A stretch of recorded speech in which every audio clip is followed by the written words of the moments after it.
오늘 하나님께서 우리에게 주시는 말씀은 신약성경 빌립보서 1장입니다. 빌립보서 1장 19절로 21절까지 말씀입니다.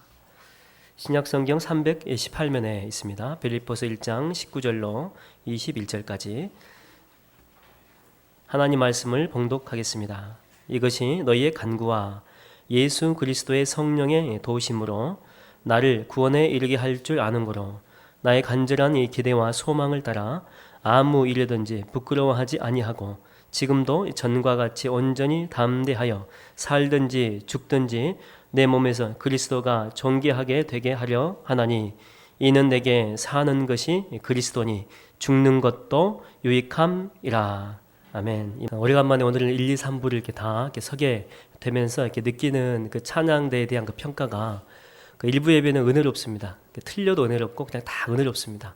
무조건 은혜가 되고 또 2부 예배의 찬양대는 힘이 있습니다. 또 젊기 때문에 파워가 있고 힘도 있고 근데 우리 3부 예배의 호산나 찬양대 찬양을 들어보니까 힘도 있고 화음도 잘 맞습니다.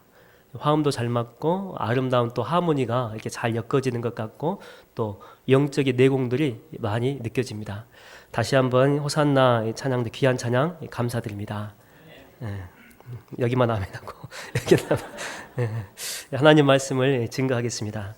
사업이나 또 모든 일도 다 마찬가지겠죠. 성공하려면은 다음에 세 가지가 필요하다라고 합니다. 첫 번째는 뭐 사업하는 사람이라고 한다면 그 사업가의 강력한 의지가 필요하겠죠. 내가 이 사업 반드시 성공시키겠다. 의지를 가지고 열심히 하는 것 필요할 것이고, 두 번째는 협력자입니다. 혼자만으로 감당 못합니다. 부하 직원이나 동료들의 적극적인 협조입니다. 우리도 함께 우리 사장님과 동역하겠습니다. 열심히 뛰겠습니다. 두 번째는 협력자들의 도움이고 또 세 번째는 운이 좋아야 된다. 상황이 받쳐줘야 된다. 이렇게 삼박자가 맞을 때 성공할 수 있다라고 합니다. 한 번은 제가 이제 고향에 갔는데 대학교 후배를 만난 적이 있습니다. 경영학과 후배인데 학교 다닐 때 이 친구는 워낙 똑똑해가지고 2학년 때 이미 공인회계사 그 어렵다는 이 공인회계사 자격증을 2학년 때 그것도 1학기 때 그냥 땄습니다. 한 번은 같이 이렇게 밥을 먹으면서 대화를 하는데 형, 제가 선배니까 형, 저 이번에 외국에 잠깐 갔다 올 거예요. 여행 삼아서. 그래, 어디 가는데? 라고 물어보니까 괌에 가요. 괌. 왜 괌에 가는데? 평소에 가고 싶었던 섬이기도 하고 그래서 돈도 나름대로 모았고 이번에 갑니다. 그래, 괌에 가면 재밌게 놀다 올 수 있겠네. 좋겠다. 그랬더니 곁들여서 하는 말이 거기에서 또 미국 공인회계사 시험이 거기에 또 있습니다. 그래서 놀면서 겸사겸사 한번 보러 가요. 그럽니다. 보러 가요. 심심해서 한번 보러 가요. 내가 듣기로는 미국 공인회계사의 시험도 쉽지 않은데 그냥 처음 보는 거니까 한번 시험 삼아 보고 열심히 놀다 와라 라고 했는데 갔다 와서 보니까 합격해버렸습니다. 이런 애들은 조용히 데리고 가가지고 한 대통 때리고 싶은 그 얄미운 애들 같지 않습니까?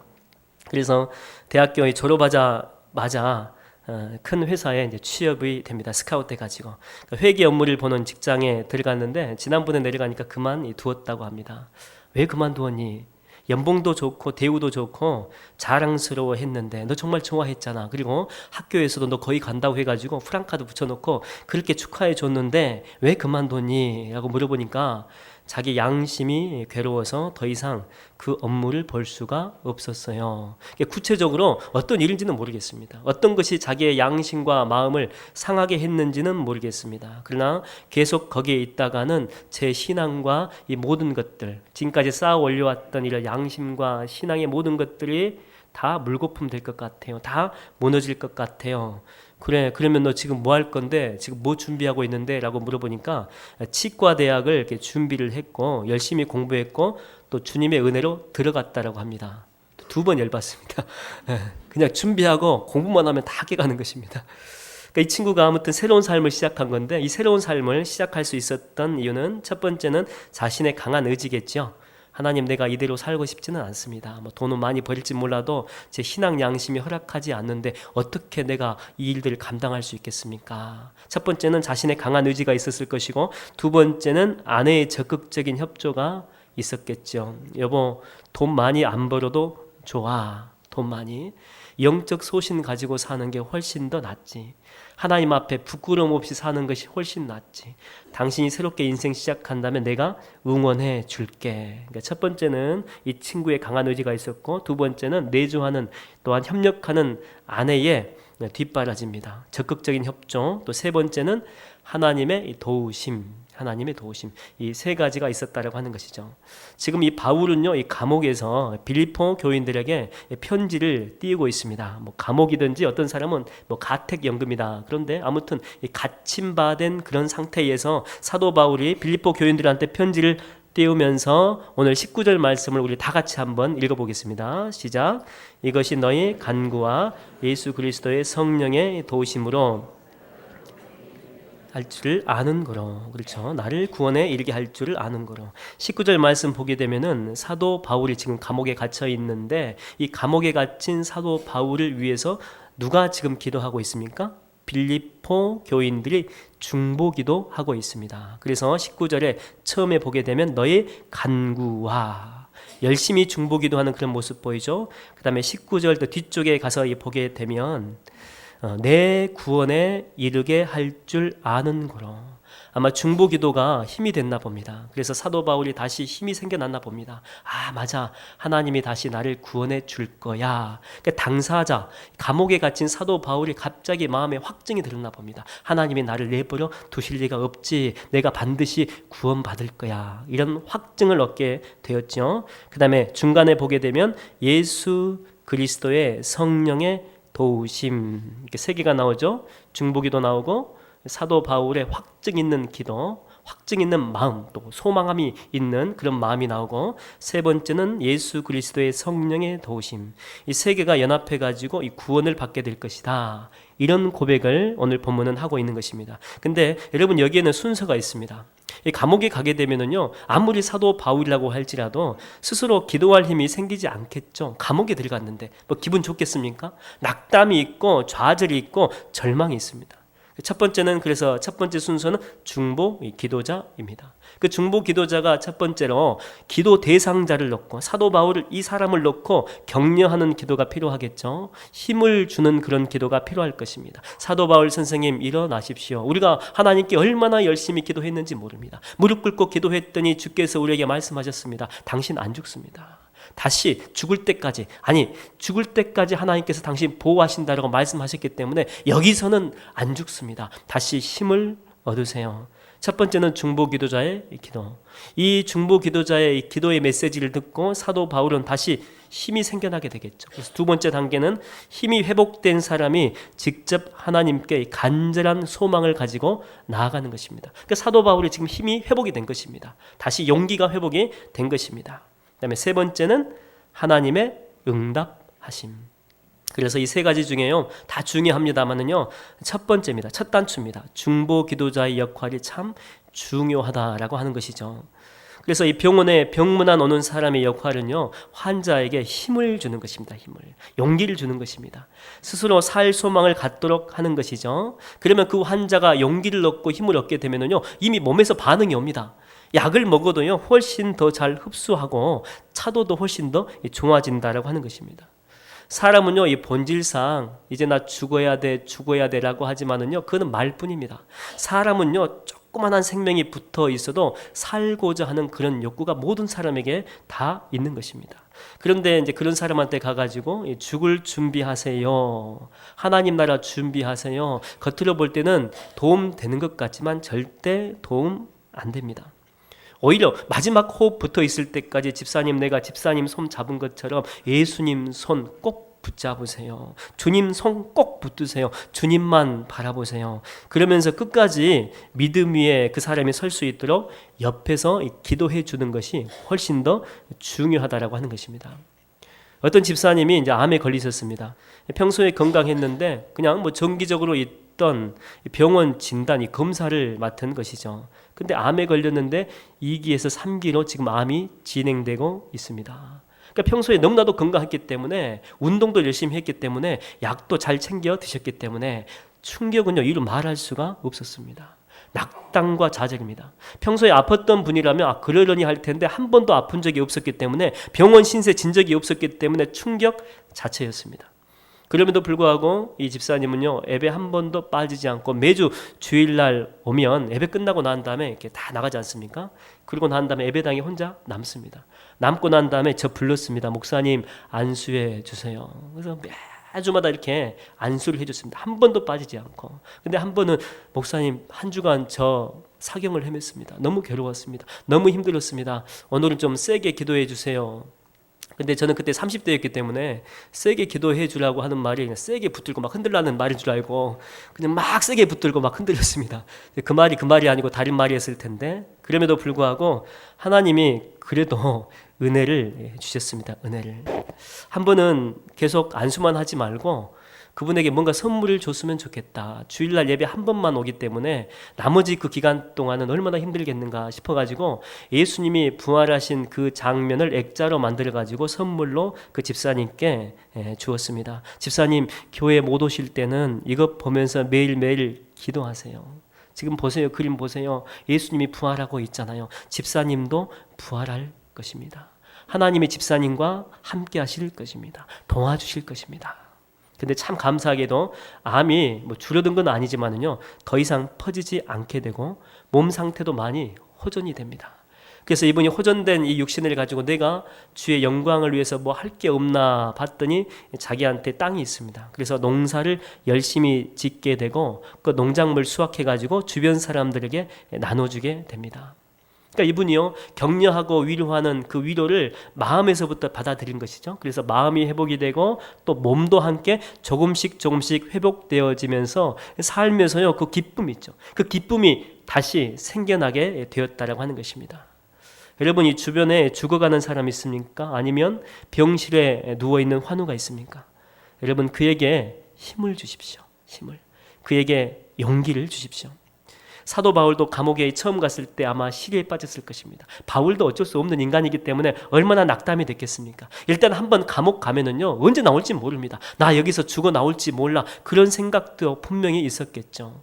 그러나 빌립보 교인들이 중보합니다. 하나님, 우리 바울 선생님 여기서 죽으면 안 됩니다. 아직 할 일이 많이 남아 있습니다. 그래서 그들이 먼저 응답을 드렸던 것 같습니다. 그 응답받은 걸 가지고 사도 바울에게 갔겠죠. 바울 선생님, 분명히 우리가 응답받았습니다. 하나님이 당신과 함께 하심을 우리가 봤습니다. 지금도 느껴집니다. 이런 응원을 받게 되었고 사도 바울은 다시 회복이 되어집니다.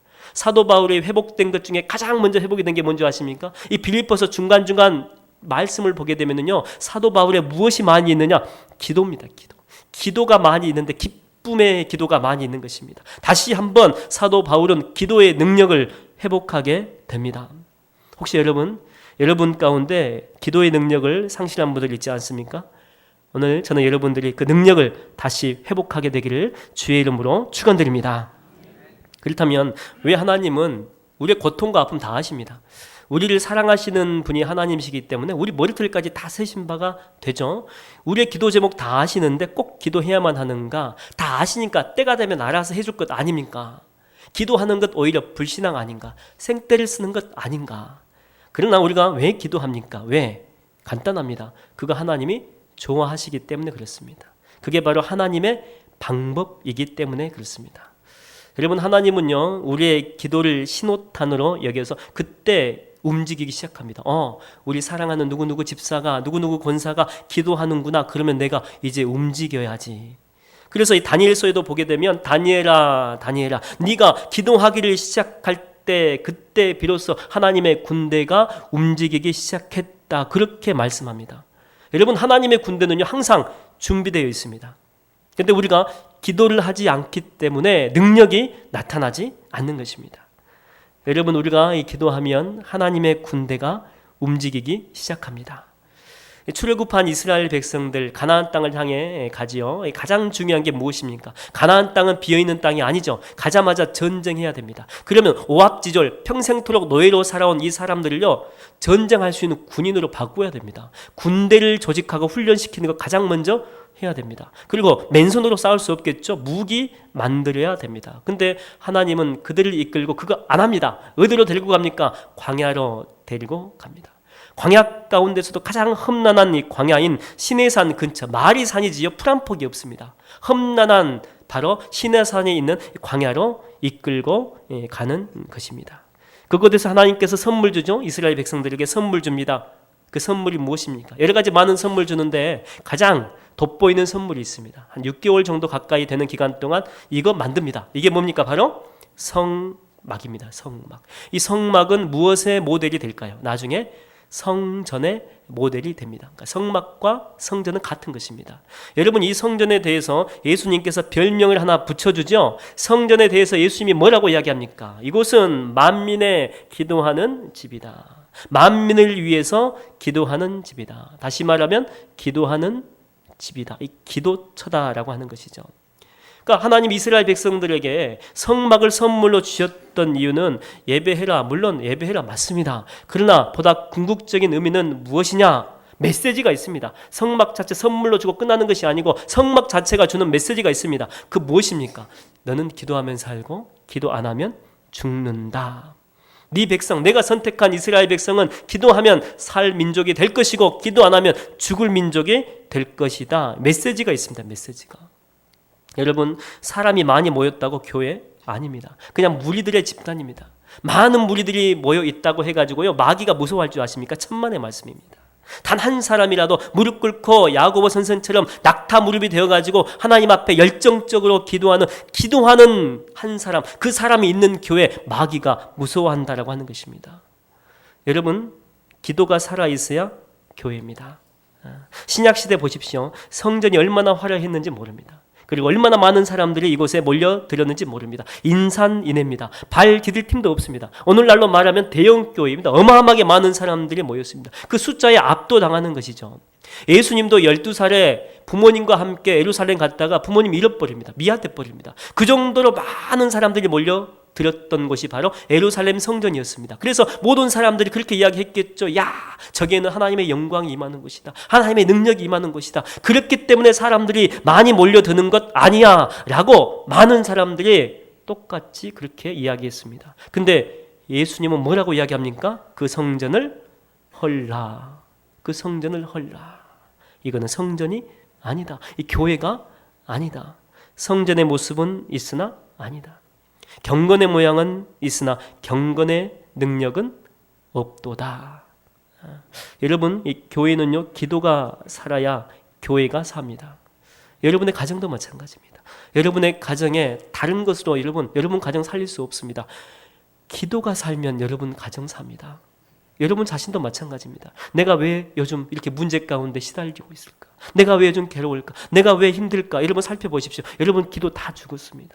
기도가 죽었기 때문에 여러분 주변이 죽었고 여러분 자신이 죽어가고 있는 것입니다. 여러분 살고 싶습니까? 기도가 여러분 살립니다. 오늘 집을 나서기 전 기도했나요? 오늘 받을 은총 위해 기도했나요? 기도는 우리의 한식 빛으로 인도하리. 앞이 캄캄할 때 기도 잊지 마세요. 할렐루야. 그러면서 사도 바울은 다음과 같이 기도 제목 알려줍니다. 그래, 너희들이 기도하는구나. 그러면 내가 기도 제목 하나 알려줄게. 나를 위해서 기도해라 라고 하면서 20절 말씀에 보면 그 기도 제목이 나와 있죠. 우리 다 같이 함께 읽겠습니다. 20절 시작. 나의 간절한 기대와 소망을 따라 아무 이르든지 부끄럽지 아니하고 오직 전과 같이 이제도 온전히 담대하여 살든지 죽든지 내 몸에서 그리스도가 존귀히 되게 하려 하나니. 중간쯤에 보게 되면 오직 전과 같이 이제도 온전히 담대하여. 이 전이라고 하는 것은요, 이 감옥에 갇히기 전입니다.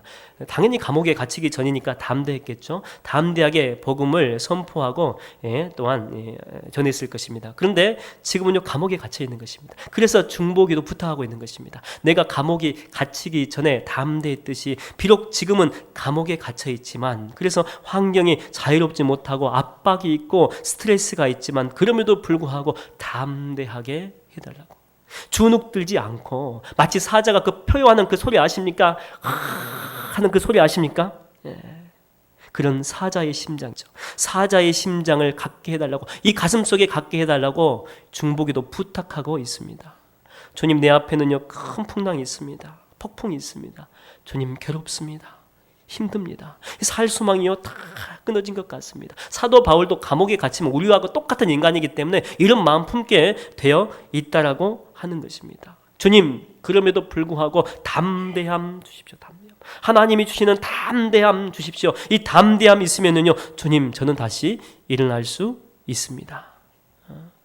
한 번은 이스라엘 백성들이 그 미디안 군대에 둘러싸일 때가 있었습니다. 그러니까 미디안들이 포위해가지고 점점 이렇게 포위망을 좁혀오죠.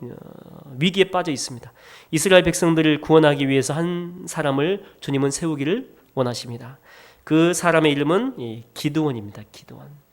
그런데 하나님이 선택 잘못했습니다. 그는 용기 있는 사람이 아닙니다. 포위된 그런 상황들이 그를 주눅들어 버리게 만들어 버린 것입니다. 그는 겁쟁입니다. 겁쟁이. 그때 주님이 오시죠. 주께서 오셔서 뭐라고 이야기합니까? 큰 용사여. 큰 용사여. 근데 용사는 무슨 용사입니까? 용사 아닙니다. 겁쟁이라니까요. 그런데 그는요 나중에 큰 용사가 됩니다. 왜 그렇게 됩니까? 여러분, 주님이요 그렇게 부르시면 그렇게 되는 것입니다. 부족해도 하나님이 용사라고 부르시면은요 나중에 그렇게 되는 것입니다. 그래서 이 기드온이 전쟁합니다. 근데 전쟁할 때 숫자가 몇 명입니까? 고작 우리 쪽은 300명밖에 없는 것입니다. 처음에는요 3만 명이 넘는 숫자가 모여들었는데 하나님이 다 보내버린 거예요. 다 이 사람도 보내고 저 사람도 보내라. 그래가지고 겨우 300명 남겨놓습니다. 여러분, 300명은요 전쟁할 수 없는 숫자입니다. 3만 명이 모여도 전쟁 안 됩니다. 10만 명이 모여도 미디안 군대에 무찌를 수가 없습니다. 수적으로 열세입니다. 안 됩니다. 300명 도저히 전쟁 못합니다. 그러나 그는 그 숫자로 전쟁합니다. 항의하지 않습니다. 하나님, 지금 나보고 이것 갖고 어떻게 전쟁하라고 합니까? 말도 안 됩니다. 저 죽으라고요? 라고 하지 않습니다. 불평하지 않습니다. 그리고 전쟁터 나가서 전쟁하고 그냥 승리합니다. 여러분, 왜 이게 가능합니까? 담대함입니다. 담대함. 하나님이 주신 담대함. 내가 생겨야지, 담대함 생겨야지 해가지고 생긴 그 담대함이 아니고요, 하나님이 주신 담대함. 이 사자의 심장, 예수 그리스도의 그 담대함의 심장이 이 속에 있었기 때문에 나갈 수 있었다라고 하는 것이죠. 여러분, 담대함이 없으면은요 10만 명 있어도 불안합니다. 10만 명 더 있어야 되는데 100만 명 정도 있어야 되는데 숫자에 빠져들게 됩니다. 100만 명 갖고도 이것도 안 되는 것 같아. 1000만 명 있어야 돼. 여러분, 1000만 명 있으면은요 안전할 줄 아십니까? 불안감이 사라질 줄 아십니까? 천만의 말씀. 담대함이 없으면은요 억만 명이 몰려들어도 불안한 것입니다. 담대함이 없으면은요 여러분, 돈이 1000만금이 있어도 불안합니다. 1000만금 가지고 있어도 안 돼. 이건 좀 부족한 것 같아. 억만금이 있어야 될 것 같아. 그래서 돈을 더 불리려고 합니다. 잘못된 것에 포커스를 맞추고 자꾸만 돈을 불리는 데만 맞춰 있는 것이죠. 여러분, 돈이 억만금 있으면요 불안감 떨어져 나갑니까? 불안감 사라질까요? 그렇지 않습니다. 담대함 없으면요 여전히 불안한 것입니다. 결국 담대함이 없으면, 하나님이 주시는 담대함이 없으면, 그리스도의 심장이 이 속에 없으면은요 삶 자체가요 항상 두려운 것입니다. 뭘 해도 두렵고 어디에 있어도 두렵습니다. 아무리 여러분들이 안전장치를 많이 만들어 놓고 20개 30개 나 은퇴할 때까지 끄떡없어 여러분들이 그래도요 불안 안 합니까? 불안합니다. 어떤 곳에 있든지 무엇을 하든지 다 불안한 것입니다. 여러분, 제자들 보십시오. 담대함이 사라지고 그 제자들, 두려움이 그들을 사로잡으니까 자기 스승이신 예수 그리스도 보고 뭐라고 이야기한 줄 아십니까? 그리스도를 보고, 구원자 예수 그리스도를 보고 유령이다 그럽니다. 유령이다. 여러분, 지금 우리에게 필요한 것은요 다른 것 아닙니다. 더 소유도 아니고 더 좋은 환경도 아닙니다. 이것들 다 갖춰져도요 불안감만 훨씬 더 커질 뿐입니다. 정말 우리에게 필요한 것이 뭐냐? 바로 하나님이 주시는 담대함입니다. 하나님이 주시는 담대함. 예수 그리스도의 그 심장. 여러분, 두렵습니까? 아니면 불안합니까? 아니면 무섭습니까? 아니면 여러분 가운데 큰 슬픔이 있습니까? 오늘 주님은요 우리에게 말씀하십니다. 담대하라, 담대하라. 내가 세상을 이기었노라. 오늘 여러분에게 하나님이 주시는 담대함이 함께하게 되기를 주의 이름으로 축원드립니다. 이런 담대함이 있을 때에 그 결과, 담대함의 결과 21절에 보면 나와 있습니다. 우리 다 같이 함께 한 목소리로 함께 읽겠습니다. 21절. 이는 내게 사는 것이 그리스도니 죽는 것도 유익함이니라. 죽는 것도 유익함이니라. 죽기를 각오하게 됩니다. 예전에는요, 이 죽는 것 두려웠습니다. 그런데 이 속에 두려움이 가득 차 있었는데 갑자기 이 두려움이 밀물썰물 빠져나가듯이 쫙 빠져나가는 것입니다. 그리고 이 속에 하나님이 주시는 평안이 임하게 됩니다. 성경에 보게 되면 에스더서가 있습니다. 에스더서를 보게 되면 이 하만이라고 하는 아말렉 족속의 사람이죠. 이 사람이 출세해 가지고 왕을요 잘 유혹해 가지고 어떤 계략을 꾸미냐면 이스라엘 모든 민족들을 다 죽이려고 하는 그런 계략을 꿈입니다. 당시 이스라엘의 그 대표 지도자였던 모르드게 같은 경우에는요, 보란듯이 커다란 장대에 세워놓고 거기에 매달아 가지고 죽이려고 하는 한날 한시에 그런 계략을 꾸미게 되는 것입니다. 모르드게가 이 사실을 알죠. 그래서 자기 조카뻘 된 에스더를 찾아갑니다. 당시에 이 에스더는요, 페르시아 제국 황제의 왕비입니다. 왕비. 이 문제를 해결할 사람은 에스더밖에 없다. 자기 조카뻘에 해당하는 에스더를 찾아가서 이야기를 합니다. 에스더야, 에스더야, 큰일 났다. 우리 민족이 하만의 꿰매에 빠져서 모두 다 몰살당하게 됐다. 네가 왕 앞에 나가서 이 사실을 알리고 우리 민족을 구원해 다오. 오라버니, 삼촌, 제가 왕 앞에 나가지 않은 지가 한 달 넘었습니다. 왕이 부르지 않았는데 왕 앞에 가는 것은요, 죽음입니다. 죽음. 그래서 못 갑니다. 그때 이 모르드게가 뭐라고 이야기합니까? 에스더야, 정신 차려라. 네가 왕 후에 위를 얻은 것이 이때를 위함이 아닌지 누가 아느냐. 이때에 네가 만일 잠잠하면 우리 민족은 다른 데로 말미암아 노인과 구원을 얻으려니와 너와 내 가족은 멸망하리라. 그 말을 듣고 난 다음에 에스더의 가슴 속에는 뭔가 막 끓어오르는 것이 있습니다. 아, 그렇구나. 하나님께서 나를 이 자리에 보내신 이유가, 이 왕위, 이 자리에 올 수가 없었는데 이 자리까지 온 이유가 이 상황 때문에 그렇구나. 이 문제 해결하라고 하나님께서 나를 먼저 이곳에 보내셨구나 깨닫는 것입니다. 그러면 내가 담대하게 나가야 되겠다. 하나님이 이 자리에 보내셨다면 왕 앞에 나아갈 때도 하나님이 함께 하시겠지. 내 인생을 책임지겠지. 그러면서 담대함이 생겨나게 됩니다. 여러분, 담대함은요, 두려움을 사라지게 만들죠. 그러면서 그가 고백했던 그 위대한 말이 뭡니까? 죽으면 죽으리라. 죽으면 죽으리라. 그럼 안 죽습니다. 여러분, 죽기를 각오할 때요, 그때부터 기적이, 역사가 일어나기 시작합니다. 우리 삶에 기적이 일어나지 않은 이유는 무엇입니까? 우리가 죽기를 각오하지 않기 때문에 그런 것입니다.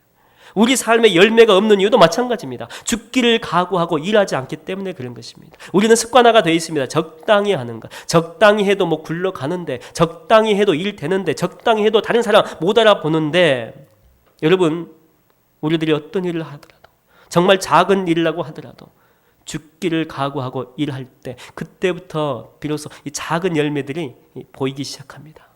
한 줄기 빛이 보입니다. 길이 보이고 미래가 보입니다. 여러분, 다윗이 골리앗 앞에 섰을 때 죽기를 각오하고 선 것 아시죠? 내가 싸우다가 대충 불리해질 것 같으면 도망가야지 안 했습니다. 믿음의 배수진을 친 것입니다. 그리고 내가 그냥 골리앗과 싸우다가 죽어버리겠다라고 하는 것입니다. 그것 때문에 기적이 일어나게 된 것입니다. 엄마들은요, 이 죽음을 각오하고 분만실로 들어가죠. 여러분, 애 낳으신 분들 다 아시잖아요. 죽는 것입니다. 죽는 것. 그 안에서 죽음을 경험하는 것이죠. 죽음을 경험했기 때문에 비로소 한 생명이 이 땅에 나오게 되는 것입니다. 여러분, 여러분들의 예수를 위해서 죽기를 각오하면요, 여러분 안 죽습니다. 여러분을 향해서 날아오는 그 화살들이 있죠. 다 피해갑니다. 그러나 여러분들이 도망 다니면, 피해 다니면 그 화살들이 여러분 쫓아다닙니다. 사도 바울이 위대했던 이유는 뭔지 아십니까? 많은 위대한 일을 했기 때문에 위대한 것이 아니고, 나는 날마다 죽노라. 나는 날마다 죽노라. 하나님 좀 죽여주십시오. 내가 오늘 또 교만하면 여기 머리끝까지 올라와 있습니다. 내가 좀 똑똑하다 그래가지고, 똑똑한 사람이잖아요. 내가 아는 척 했습니다. 이게 교만기가 이렇게 올라오는데 이걸로는 사람 못 구합니다. 겸손함으로만 구할 수 있습니다. 하나님, 오늘 나를 좀 죽여주십시오. 이 목구멍에 뭔가 하고 싶은 말들이 가득한데 이것 말하면은요, 내 박식함은 드러날지 몰라도 사람들 다 죽입니다. 하나님, 나 죽여주십시오. 나 죽여주십시오. 내가 죽어야 주변이 삽니다. 이런 영적 고백을 했고 정말 그렇게 살았기 때문에 그렇습니다. 여러분, 교회에서 기적이 일어나기를 원하십니까? 그럼 여러분 죽으면 됩니다. 여러분 죽고 제가 죽으면은 기적이 경험됩니다. 죽으면은요 황폐화 되는 것 아닙니다. 거기에서 기적이 잉태가 되는 것입니다. 한 알의 밀알이 땅에 떨어져 죽지 아니하면 한 알 그대로 있고 죽으면 많은 열매를 맺느니라. 여러분 혹시 양화진 가보셨습니까? 양화진.